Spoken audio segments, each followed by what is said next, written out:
Selamat pagi, perkenalkan kami dari kelompok 3 akan mempresentasikan hasil pekerjaan kami mengenai APBN dan APBD. Berikut adalah presentasi kami mengenai APBN dan APBD. Yang pertama adalah pengertian dari APBN. APBN adalah rencana keuangan tahunan pemerintahan negara yang disetujui oleh Dewan Perwakilan Rakyat atau DPR. APBN adalah salah satu perwujudan pasal 23 Undang-Undang Dasar tahun 1945 dan tahun 2020 APBN diatur dalam Undang-Undang Nomor 20 Tahun 2019. Pengertian ini dijabarkan secara luas sebagai daftar yang merinci segala pendapatan dan pengeluaran suatu negara dalam satu periode. Pengaruh APBN terhadap pembangunan Indonesia. Yang pertama yaitu meningkatkan pertumbuhan ekonomi masyarakat. Maksudnya adalah hal ini dapat mengetahui besarnya GNP atau Gross National Product dari tahun ke tahun. Yang kedua yaitu menciptakan kestabilan keuangan atau moneter negara. Melalui APBN, pemerintah dapat mengatur jumlah uang yang beredar di masyarakat. Jika terjadi inflasi, maka pemerintah akan melaksanakan kebijakan APBN surplus. Hal ini terjadi karena pemerintah akan mengurangi besarnya belanja, sehingga jumlah pendapatan pemerintah akan lebih besar dari pengeluarannya. Begitu juga sebaliknya. Yang ketiga yaitu memperlancar distribusi pendapatan. Maksudnya adalah hal ini dapat mengetahui dan mengatur sumber penerimaan dan penggunaan belanja pegawai, barang, jasa, dan yang lainnya.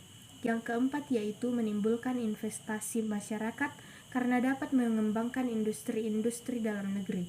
Yang kelima yaitu memperluas kesempatan kerja karena terdapat pembangunan proyek-proyek negara dan investasi negara sehingga dapat membuka lapangan kerja yang baru dan dapat meningkatkan kesejahteraan masyarakat. Hal ini dapat mempengaruhi pembangunan Indonesia karena terdapat pembangunan proyek-proyek negara dan investasi negara sehingga dapat membuka lapangan kerja yang baru. APBN digunakan pemerintah untuk melaksanakan pembangunan. Pembangunan ini tentu akan membuka lapangan kerja baru sehingga mampu menyerap banyak tenaga kerja sehingga tingkat pengangguran dapat berkurang.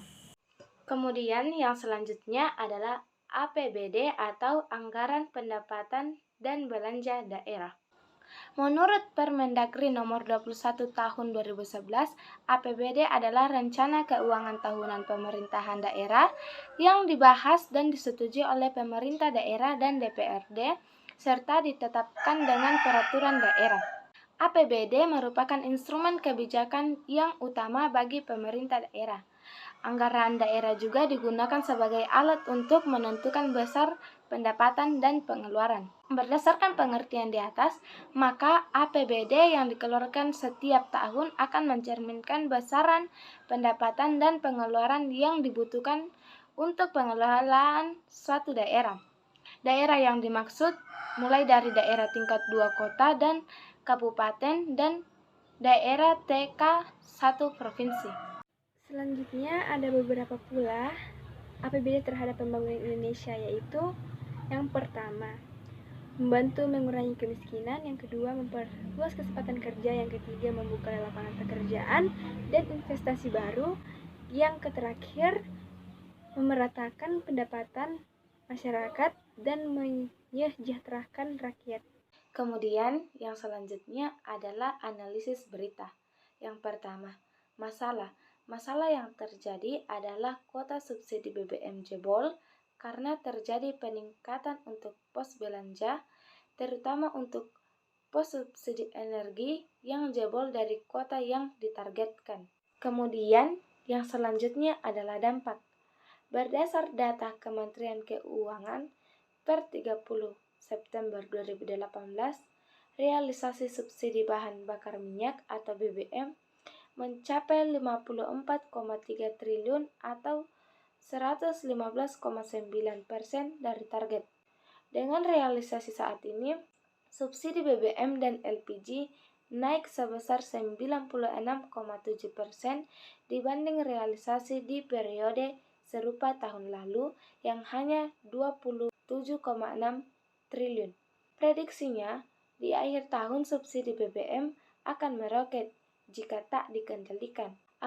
Jika harga minyak dunia terus melesat, tidak hanya menjadi beban bagi anggaran pemerintah, sektor migas juga jadi biang kerok hancurnya neraca perdagangan di tahun ini. Sebagai informasi, defisit perdagangan migas saja untuk periode Januari sampai September 2018 sudah mencapai US dollar 9,37 miliar atau jika dirupiahkan menjadi 142 triliun.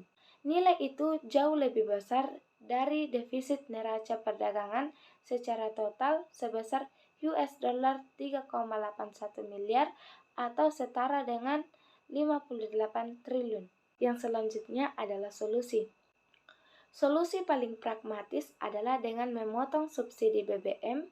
Solusi inilah yang bisa menekan defisit neraca migas yang pada gilirannya bisa meredakan tekanan pada neraca semasa. Sekian dari presentasi kami. Bila ada kesalahan kata, mohon dimaafkan. Tuhan Yesus memberkati.